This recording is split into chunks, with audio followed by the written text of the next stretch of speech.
त्या बासरीचं राहुल अगदी बारकाईने निरीक्षण करत होता. शिसवीच्या लाकडापासून बनवलेली ती काळ्या रंगाची बासरी अगदी वेगळीच वाटत होती. त्याने बांबूच्या, धातूंच्याही बासऱ्या बघितल्या होत्या, पण ही जरा वेगळी होती. तो स्वतः उत्तम बासरी वादक असल्यामुळे त्याला बासरींची पारख होती.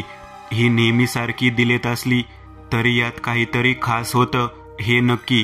ती बासरी तशाच एका शिशवीच्या खोक्यात बंदिस्त करून कोणीतरी त्याच्या बंगल्याच्या दारावर ठेवली होती. पाठवणाऱ्याचं नाव पत्ता काही नव्हतं.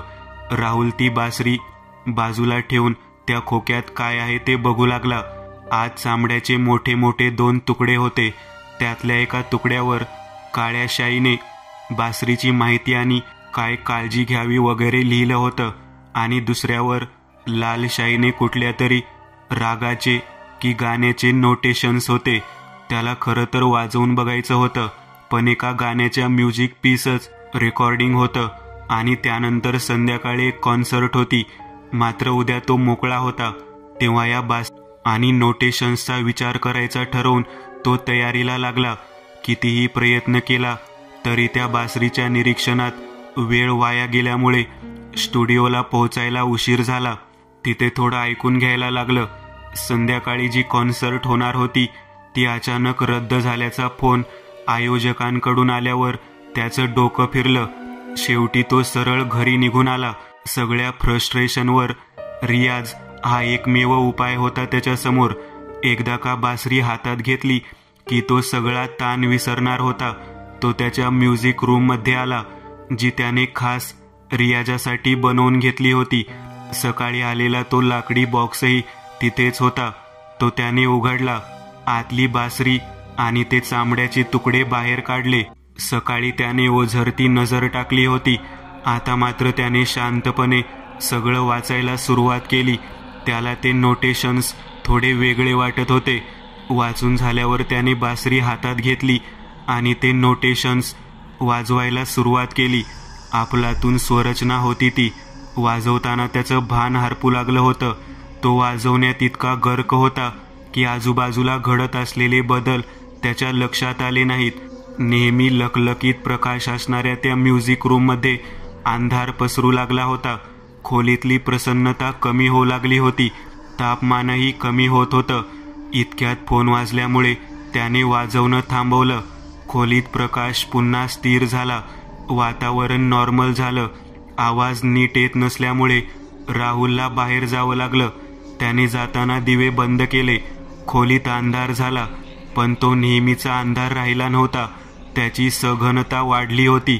राहुलच्या सुरेल आयुष्यात कळत न कळत कुठल्या तरी वेगळ्याच मितीत घुमणाऱ्या गूढ स्वरांचा प्रवेश झाला होता. राहुल दळवी एक अतिशय श्रीमंत उद्योगपतींच्या घरात जन्मलेला एकुलता एक मुलगा. ऐन तारुण्यात पदार्पण करत असताना त्याची आई हे जग सोडून गेली. वडिलांनीही आई गेल्यावर सगळं मुलाच्या नावे करून संन्यास घेतला होता. जातिवंत कलाकार असल्यामुळे राहुल वडिलांच्या व्यवसायात कधी रमला नाही. व्यवसायाची सूत्र त्याने वडिलांच्या जुन्या विश्वसनीय सहकाऱ्यांच्या हातात सोपवली आणि स्वतःला त्याने फक्त सहीपुरतं मर्यादित ठेवलं. बासरी वादनात त्याने कौशल्य प्राप्त केलं होतं. आता तो ते लोकांसमोर मांडत होता. वडिलांचा पैसा वापरून तो स्वतःचे म्युझिक अल्बम काढू शकला असता, पण त्याला एक कलाकार म्हणून घडण्यासाठी लागणारे सगळे अनुभव हवे होते. तो एखाद्या साध्या स्ट्रगलर कलाकारासारखा काम मिळवण्याचा प्रयत्न करत होता. नुकताच त्याचा जम बसू लागला होता, पण म्हणावं तसं यश नव्हतं. परिस्थिती नेहमीसारखी राहत नाही हे खरं. एक अशी घटना आयुष्यात घडते की आपलं आयुष्य पूर्ण बदलून जातं. तशीच घटना राहुलच्या आयुष्यात घडली. ती घटना म्हणजे ते बासरीचं पार्सल घरी येणं. ती बासरी मिळाल्यापासून राहुलचे दिवस पालटले. राहुल जाईल तिथे ती बासरी नेऊ लागला. ती विलक्षण स्वरचना त्याला पाठ झाली होती. इतकंच नव्हे, तो स्वतःहून त्यात नवनवे बदल करून वाजवू लागला होता. तो ज्याच्या समोर ती धून वाजवी ती प्रत्येक व्यक्ती प्रभावित होई. त्यानंतर त्या व्यक्तींसाठी राहुलचा शब्द अंतिम असायचा. पण ही राहुलला माहीत असणारी बाजू होती. प्रत्यक्षात तो फक्त एक प्यादं होतं. खरी सत्ता एका वेगळ्या पातळीवरून चालत होती, एका वेगळ्याच हेतूसाठी. यावेळी त्यासाठी मानवी मनाच्या अतिशय जवळ असणाऱ्या विषयाचा, संगीताचा आधार घेतला गेला होता. कित्येक शतकांपूर्वी त्याचं आव्हान करणारं ते अमंगल संगीत या पृथ्वीवरून नाहीसं केलं गेलं होतं. पण आवाजाचे तरंग चिरकाल टिकतात. त्या आवाजाच्या तरंगांचा उपयोग करून तशाच फ्रिक्वेन्सीचे तरंग निर्माण करू शकणारी बासरी आणि ते संगीत एका गुह्य नादाचार्य नावाच्या हुशार ऋषीने शोधून काढलं होतं. पण त्याचा वापर करण्यापूर्वी त्याचा मृत्यू झाला. हसते परास्ते हस्तांतरित होत होतं. ते राहुलच्या हाती सोपवलं गेलं होतं. त्या संगीताचे स्वर ज्याच्या त्याच्या कानावर पडतील त्याची प्राणशक्ती त्याच्याशी जोडली जाणार होती. इतकी घातक शक्ती त्या बासरीत आणि त्या स्वरचनेत होती. 1,00,000 लोकांची प्राणशक्ती जेव्हा त्या बासरीच्या साह्याने त्याच्याशी जोडली जाईल तेव्हा ते या विश्वात अवतरणार होतं. राहुलच्या घवघवीत यशाचं खरं रहस्य हे होतं, जो कोणी त्याची बासरी ऐकायचा तो त्या शक्तीचा गुलाम व्हायचा. त्याने लवकरात लवकर या जगात यावं म्हणून ऐकणारा प्रत्येक जण राहुल समोर नवा श्रोतुवर्ग घेऊन येत होता. राहुलही या यशाच्या लालसेने त्याचा नकळत गुलाम झाला होता. त्याला खूप कार्यक्रम मिळत गेले. त्याचे समर्थकही वाढत होते. जवळजवळ 80,000 लोकांनी आतापर्यंत त्याचं संगीत ऐकलं होतं. त्याच्या या कीर्तीमुळे SP कॉलेजच्या एका मोठ्या फेस्टिवलसाठी प्रमुख पाहुणा म्हणून त्याला बोलावलं गेलं. आणि इथेच मोठी चूक झाली. हे कॉलेजच त्याच्या मार्गातला मोठा अडथळा ठरणार होतं. या जगात दुष्ट शक्ती अनेकदा डोकं वर काढत आलेल्या आहेत, पण पृथ्वीचा समतोल राखण्यासाठी नियतीही काही सुष्ट शक्तीचीही रचना करत आलेली आहे. अतुल जोशी हा त्यांच्यापैकी एक होता. त्याचे पूर्वज दिगंबर शास्त्री जोशी यांनी त्याला एका अनाकलनीय पद्धतीने दिलेल्या दीक्षेनंतर त्याने आपली साधना अखंड चालू ठेवली होती. साधनेतून मिळालेल्या शक्तीच्या जोरावर त्याने बऱ्याचदा अशा अमानवी अस्तित्वाशी टक्कर घेऊन त्यांचा निपात केला होता. तो या मार्गावर स्वतःचं संशोधन करत होता. त्यासाठी मुद्दाम त्याने पदार्थविज्ञान विषयाची निवड केली होती. उपजीविकेसाठी तो त्याच विषयाचा प्राध्यापक म्हणून नोकरी करत होता. आपल्या संशोधन आणि साधनेच्या जोरावर त्याला अशा एका पातळीचा, अशा एका मितीचा शोध लागला होता जिथे या विश्वाचं सगळं ज्ञान संचयित झालेलं आहे. आजपर्यंत झालेलं आणि भविष्यात साकार होऊ शकणारं सगळ्या शाखांचं ज्ञान त्या ठिकाणी संग्रहित होतं. जो कोणी त्या पातळीला पोहोचत होता तो त्या ज्ञानाचा वापर करून स्वतःचं ध्येय साध्य करू शकत होता. अतुलने त्या पातळीला स्पर्श केला असता, त्या मितीत प्रवेश केला असला तरी अद्यापही त्याने त्या ज्ञानाचा वापर केला नव्हता. पण लवकरच आपल्याला त्या ज्ञानाचा वापर करावा लागणार आहे याची त्याला कल्पना नव्हती. आजपर्यंत त्याने अनेक संकटांचा सामना केला होता, पण त्याची पूर्वसूचना त्याला साधनेत मिळाली होती. यावेळी मात्र संकट बेसावधपणे त्याच्या समोर उभं टाकणार होतं.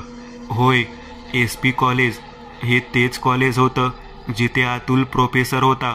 दुष्ट शक्ती आणि सुष्ट शक्ती यांची आकस्मिक भेट योजली गेली होती.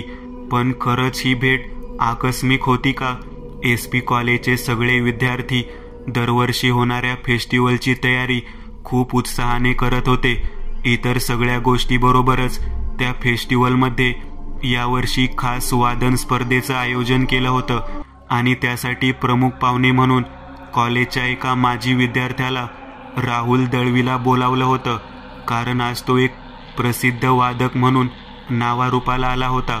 फेस्टिवलचा दिवस उजाडला. 2 दिवस छान गेले. वादन स्पर्धा 3ऱ्या दिवशी होती. संध्याकाळी 7ची वेळ सगळ्यांना दिली गेली होती. राहुलही वेळेत आला होता. अतुलला संगीताची खूप आवड असल्यामुळे तो बाकी 2 दिवस आला नसला तरी या कार्यक्रमासाठी वेळ काढून आला होता. आल्यापासून त्याला काहीतरी वेगळं जाणवत होतं. पण आजकाल आपण अतिचिकित्सक वागू लागल्यामुळे असं होत असावं असं अतुलने स्वतःला समजावलं आणि तो स्पर्धा सुरू व्हायची वाट बघू लागला. स्पर्धा सुरू झाली. एक स्पर्धक आपलं वाद्य घेऊन येत होते आणि आपल्या आपल्या कलेचं प्रदर्शन करत होते. बासरी, गिटार, व्हायोलिन, कीबोर्ड अशा वेगवेगळी वाद्य त्या मंचावर वाजवली गेली. सगळ्यांचं वाजवून झाल्यावर रिझल्टही तयार झाला. तो सांगण्यापूर्वी राहुलला बासरी वादनाचा आग्रह केला गेला. राहुलने ती खास बासरी काढली. ज्या क्षणी राहुलने ती बासरी काढली त्या क्षणी अतुलला एक जोरदार झटका बसला. तो खुर्चीत जरासा उडालाच. इकडे राहुललाही हाताला जोरात चटका बसल्यासारखं झालं आणि ती बासरी त्याच्या हातून पडली. त्याने पटकन ती बासरी उचलली आणि षडज लावला. एक एक सूर वाजवत वाजवत त्याने त्याच्या नकळत ती धून वाजवायला सुरुवात केली. अतुलला ते संगीत सहन होत नव्हतं. त्याला खूप अस्वस्थ वाटू लागलं. त्याने बाकीच्या प्रेक्षकांकडे नजर फिरवली. सगळे मंत्रमुग्ध होऊन ऐकत होते. शेवटी त्याने आपल्या खास दृष्टीचा वापर करून बघितलं. त्याला दिसलं की प्रत्येकाच्या शरीरातून बारीक बारीक तेजस्वी कण बाहेर पडतायत. हे बाहेर पडलेले तेजस्वी कण राहुलच्या बासरीमध्ये जाऊन विलीन होत होते. प्रत्येक व्यक्तीच्या सभोवती असणाऱ्या तेजोवलयामध्ये लालसर रंगाच्या प्रकाश किरणांची अचानक वाढ झाली होती.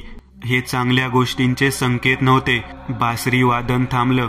अतुलला जाणवत होतं की आपलं शरीर प्रचंड थकलंय. पण असं का? तो तर बसून होता. मग त्याच्या डोक्यात लख्ख प्रकाश पडला. इथे जे काही अशुभ घडलं होतं ते घडत असताना त्यांच्या शरीराकडून आणि त्याच्या आंतरिक शक्तीकडून स्वतःच्या संरक्षणासाठी प्रखर प्रतिकार केला गेला होता. आता या गोष्टीवर विचार न करता थेट याचा शोध घेण्याची गरज होती. आल्यापासून होत असलेल्या विचित्र जाणीवेचा, राहुलच्या बासरीचा, नंतर वाजलेल्या त्या संगीताचा आणि त्याला आलेल्या थकव्याचा काहीतरी संबंध होता. त्याच्या नकळत पडद्यामागे काहीतरी घडत होतं ज्याची झलक त्याला मिळाली होती.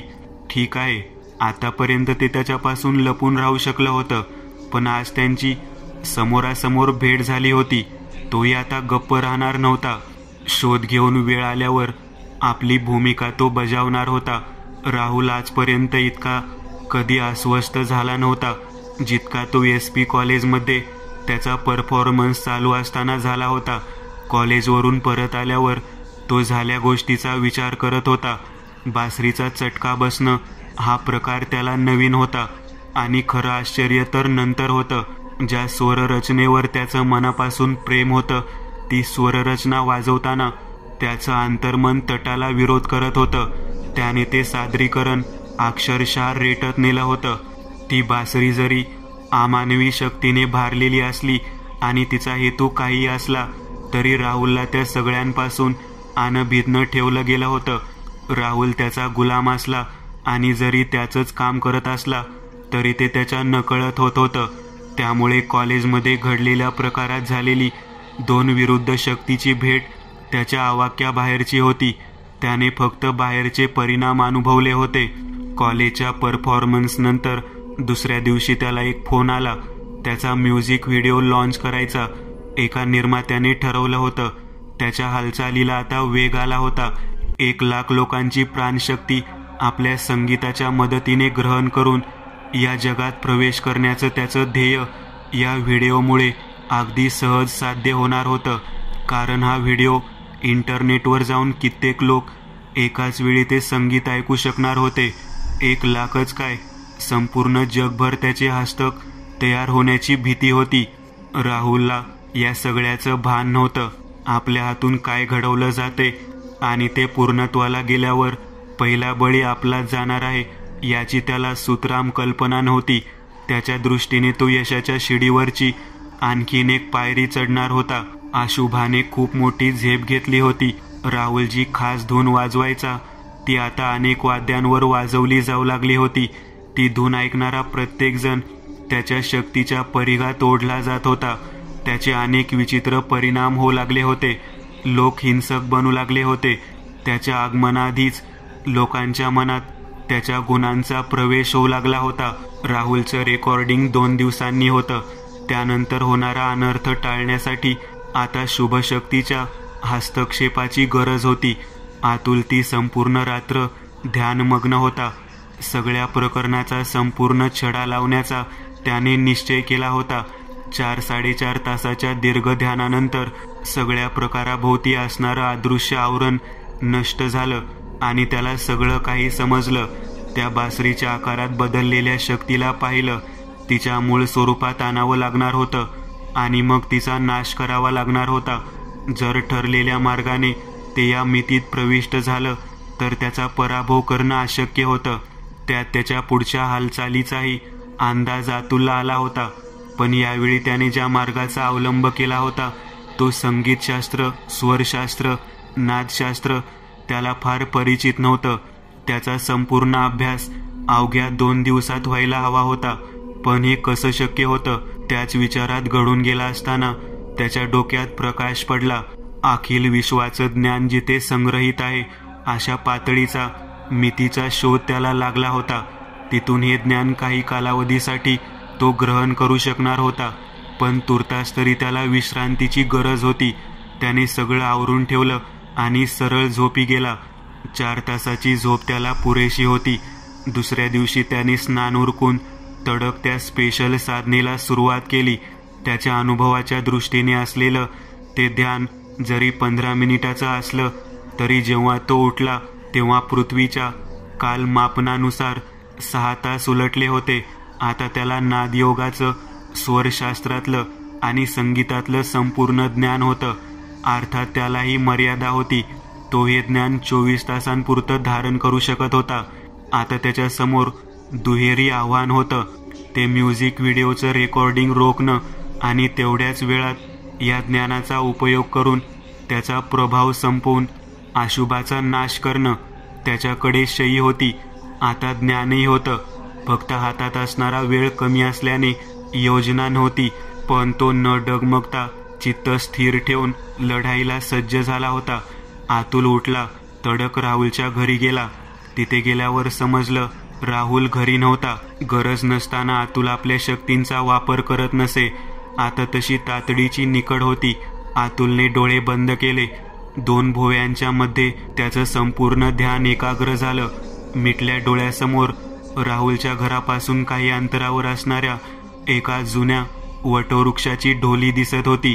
त्या ढोलीत एक माणूस बसेल इतकी जागा होती. आत अंधुक प्रकाश होता. राहुल आत बसला होता. त्याच्या समोर एक काळा कभिन्न आकार त्याला पुढच्या गोष्टीचं मार्गदर्शन करत होता. त्याचं बोलणं संपल्यावर तो आकार बासरीत रूपांतरित झाला. राहुलने ती बासरी उचलली आणि अतुलने डोळे उघडले. अतुलने स्वतःच्या शरीराची गतीही बाह्य कालचक्रापेक्षा तीव्र केली. तो अतिशय वेगाने काही क्षणात त्या झाडाजवळ उभा राहिला. राहुल बासरी घेऊन ढोलीतून बाहेर येत होता. रेकॉर्डिंगच्या तयारीसाठी म्युझिक रूममध्ये तो रियाज करण्यासाठी गेला आणि बासरी वाजवता वाजवता त्याचं भान हरपू लागलं. तो जेव्हा जेव्हा ती धून रियाज करताना वाजवायचा तेव्हा तेव्हा त्याचं भान हरपायचं आणि पुढे काय व्हायचं ते त्याला माहीत नसायचं. तो एका वेगळ्याच भारलेल्या स्थितीत जायचा. तो त्या अवस्थेत त्याच्या घराजवळ असणाऱ्या जंगलात जायचा. तिथे खूप जुनं वडाचं झाड होतं. राहुल त्याच्या ढोलीत जायचा. तिथे त्याला त्याच्याकडून त्या खास संगीताचं मार्गदर्शन मिळायचं. ते सगळं झाल्यावर तो तसाच त्याच्या घरी यायचा. त्याच्या म्युझिक रूममध्ये त्याच्या जागेवर बसायचा. मग तो भानावर यायचा. भानावर आल्यावर जिथे त्याच्या स्मृती थांबायचा तिथून त्या सुरू व्हायच्या. मधल्या घटना त्याच्या दृष्टीने शून्य असायच्या. आजही तो तसाच गेला होता. व्हिडिओ रेकॉर्डिंगसाठी त्याला खास मार्गदर्शन केलं गेलं होतं. तो परत जायला निघाला होता. इतक्यात त्याची वाट अडवली गेली. एका अनोळखी व्यक्तीने त्याची वाट अडवली होती. त्याच्या संपर्कात आल्यामुळे त्याची ती विचित्र तंद्री भंग पावली. त्याला कळेना तो इथे कसा आला. समोरची व्यक्ती ओळखीची होती. त्याच्या कॉलेजचे जोशी सर त्याच्या समोर उभे होते. म्हणजेच अतुल जोशी उभा होता. अतुलने ती बासरी इथेच ठेवून त्याला त्याच्या घरी जायला सांगितलं. इतक्यात त्याची ती भारलेली अवस्था परत आली. राहुल त्याच्यापासून 10 पावलं लांब गेला. अतुल जोशी ना तू?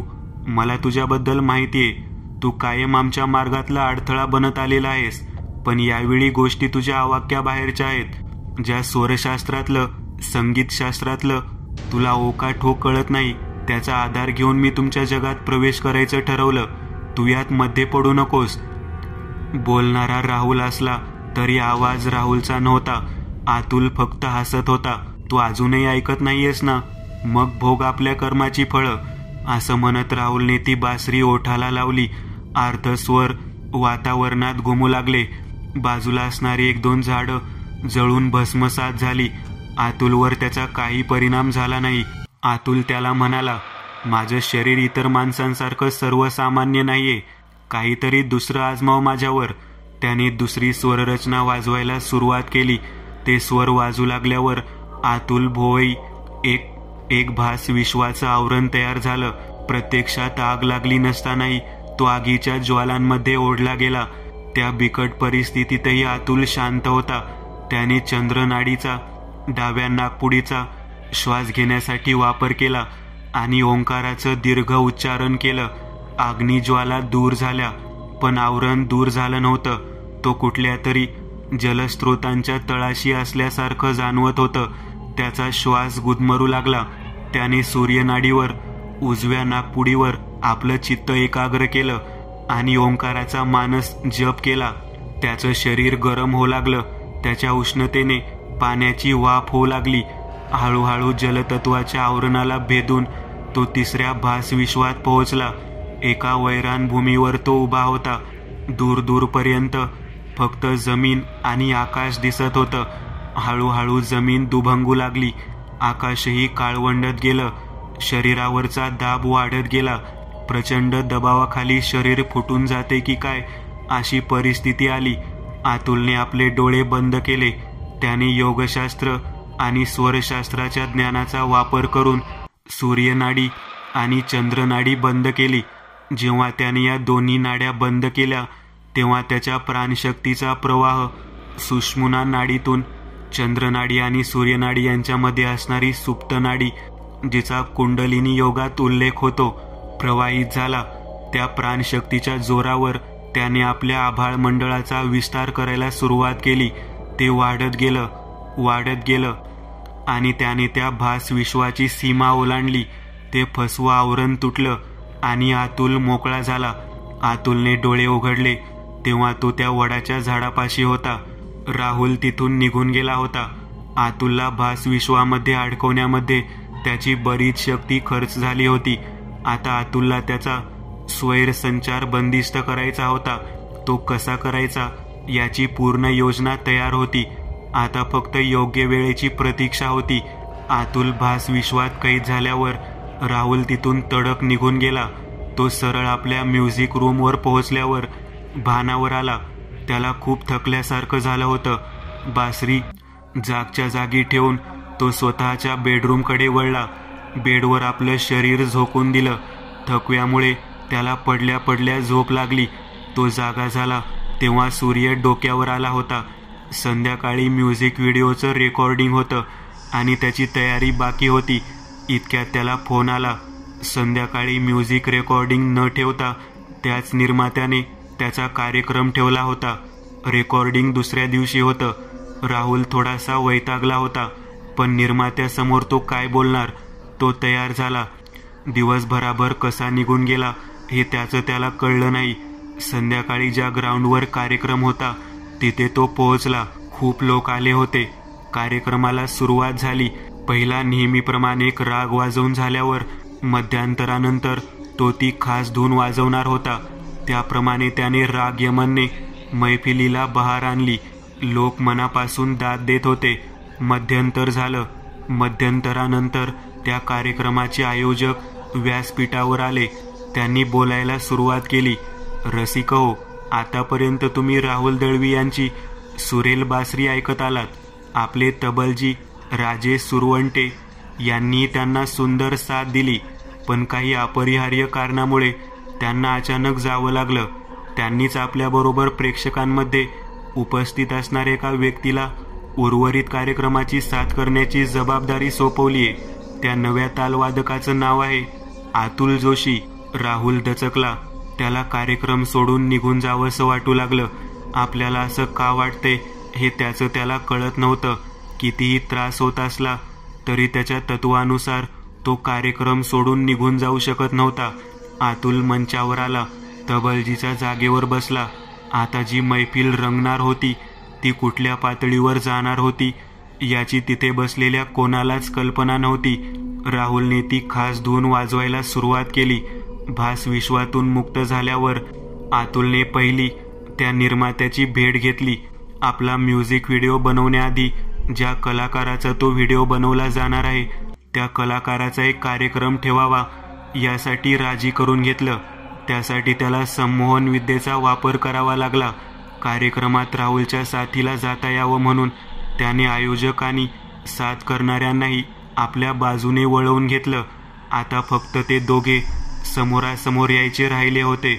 आयोजकांनी नाव पुकारल्यावर अतुल मंचावर आला. त्याने राहुलकडे एक मिश्किल कटाक्ष टाकला आणि तबलजीच्या जागेवर बसला. राहुलने वाजवायला सुरुवात केली. अतुलची त्याला छान साथ चालू होती. त्या वादनाचा जो दुष्परिणाम व्हायचा तो सुरू झाला होता. अतुल मात्र आज स्वतःला पूर्ण संरक्षित करून आला होता. अतुलने अचानक लय बदलली. ती आता द्रुत लय होत होता. आती द्रुत लयीकडे जाऊ लागली. राहुलची बासरी वाजवताना दमछाक होऊ लागली. बासरीचं तापमानही अचानक वाढलं होतं. राहुलच्या ओठांना आणि बोटांना चटके बसत होते. अतुल त्याला थांबवायची संधीच देत नव्हता. शेवटी शरीरावरचा ताण आणि हाताला बसणारे चटके न सहन झाल्यामुळे राहुलच्या हातातून बासरी निसटली. इतका वेळ तीव्र वेगाने शोषली जाणारी प्राणऊर्जा, अतुलने स्वरशास्त्रात उल्लेख केलेल्या खास आघात करून निर्माण केलेल्या कंपनाची ऊर्जा ती बासरी झेलू शकली नाही. कितीही अद्भुत शक्ती त्या बासरीत असली तरी तिचं या मितीतलं रूप हे सर्वसामान्य वस्तूंसारखंच होतं. त्यामुळे राहुलच्या हातातून बासरी निसटून खाली मंचावर पडताच तिचा स्फोट झाला. काय होणार याचा अंदाज आधीच असल्यामुळे अतुलने राहुलला वाचवलं. बासरीचा स्फोट होता क्षणी सगळीकडे काळोख पसरला. अतुलला बाकी कोणी दिसेना, फक्त तो आणि काळोख. त्या काळोखात त्याच्या कानावर शब्द पडू लागले. इथपर्यंत जरी तू जिंकला असलास तरी याच्या पुढे नाही. तुझा अंत मी करेन आणि तुझ्या शक्तीच्या मदतीने मी या जगात प्रवेश करेन. अतुल म्हणाला, तुझ्या शक्तीसाठी आणि जो तू मार्ग वापरलास त्यासाठी तुला दाद दिली पाहिजे. पण तू मला ओळखण्यात चूक केलीस. तुझ्या या रूपात प्रकट होण्याची मी वाट बघत होतो. तुझ्या मितीचं द्वार मी आधीच उघडलं होतं. जेव्हा तू या रूपात येशील तेव्हा तू त्यात खेचला जाशील अशी तजबीज केलीये मी. बघ मागे, बघ मागे. काळोखाची सघनता कमी होत होती. प्रचंड वेगाने ते त्याच्या मितीत खेचलं जात होतं. जाता जाता त्याने गर्जना केली, मी जरी गेलो असलो तरी माझे स्वर या जगात तरंग रूपाने आहेत. राहुलने त्यांना अजून मजबूत केले. कोणी ना कोणीतरी पुन्हा माझं आव्हान करेल तेव्हा मी परत येईन. लक्षात ठेव. ते त्याच्या मितीत पूर्णपणे खेचलं गेलं होतं. अतुलने न थांबता दुसरं पाऊल उचललं. वर्तमान स्थितीत परत आल्यावर लगेच त्याने बहुआयामी प्रवासाच्या मंत्राचा उपयोग केला आणि तो गुह्यनादाचार्य ऋषी जेव्हा त्या तरंगाचा शोध लावत होता त्या काळात पोहोचला. त्याने गुह्यनादाचार्याला समजवण्याचा प्रयत्न केला पण त्याने शोध थांबवायला नकार दिला. नाईलाजास्तव अतुलने त्याच्यावर स्तंभन मंत्राचा प्रयोग केला. ऋषी जागच्या जागी थिजला. तो कोणतीच हालचाल करू शकत नव्हता. अतुलने त्याला उचललं आणि तिथेच त्याच्या झोपडीत असणाऱ्या कपाटात बंद केलं. ते कपाट त्याने स्थळ आणि काळापासून अलग केलं. आता ते कपाट तिथे असूनही कोणाला दिसणार नव्हतं. गुह्यनादाचार्याची अशी अवस्था केल्यावर अतुल त्याच्या काळात परत आला. जेव्हा त्याने डोळे उघडले तेव्हा तो त्याच्या घरात सोफ्यावर बसलेल्या स्थितीत होता. थोड्याच वेळापूर्वी ज्या मंचावर बसून त्याने राहुलला तबल्याची साथ केली होती तो मंच नव्हता. ना राहुल होता ना प्रेक्षक. त्या एका घटनेच्या बदलामुळे पुढची सगळी घटनांची मालिका बदलली होती. तरीही खात्री करून घेण्यासाठी त्याने आपल्या परिचयाच्या काही माजी विद्यार्थ्यांकडे राहुल दळवीची चौकशी केली. तेव्हा त्याला समजलं राहुल पैशाने श्रीमंत जरी असला तरी कलाक्षेत्रात तो अजूनही स्ट्रगलर आहे. आता कुठे त्याला म्युझिक पीसेस वाजवण्यासाठी लोक बोलवू लागलेत. थोडेफार कार्यक्रमही होत आहेत. थोडक्यात हळूहळू प्रगती चालू आहे. अतुलला या सगळ्याचं समाधान वाटत होतं. आता कुणाच्या स्मृतीत नसलं तरी त्याने मानवजातीला पुन्हा एकदा वाचवलं होतं. अतुलला आनंद या गोष्टीचा होता की राहुलच्या सुरांना आज यशाची धार नसेलही, पण अमंगलाची काळी किनार नव्हती. आता सगळ्या घटनेचं कारण असणारा तो ऋषी अनंत काळासाठी बंदिवासात गेला होता आणि ती बासरी ती फक्त एक परिकल्पना राहिली होती.